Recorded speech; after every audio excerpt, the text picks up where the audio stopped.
I think the comments from the minister are very much to do with the fact that China has quite a big car industry, a number of companies relative to the rest of the world who have seen consolidation, and also in the last sort of couple of years we've seen a real advance in companies involved in EV cars.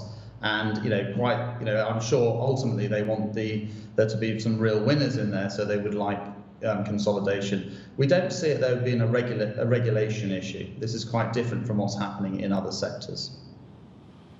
Sure, but what would that mean for investments going into the auto space if indeed we are looking at more consolidations, more M&A within that sector down the road?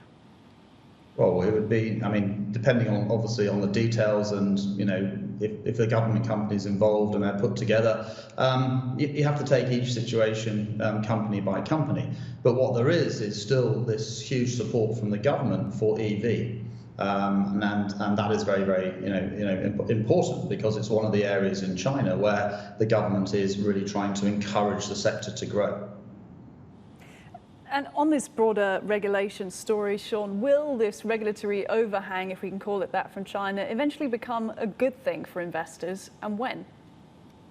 It's a really good point, Rosanna. In the past, it's always been seen as good for the better companies and good for minority shareholders. But at the moment, we just really don't know where the bottom of the regulation is. Before the education sector got regulated, again, we thought that regulation sort of changes would stop by the end of the year. We now think they'll probably go on to the middle of next year. So previously, it's always been a pause for these stocks, and then better regulation means that they can have better business models. It's better for clients, for customers, it's better for shareholders, and it's better for their share prices, and it's a fairer quality. But this time, it's still unknown where the bottom is.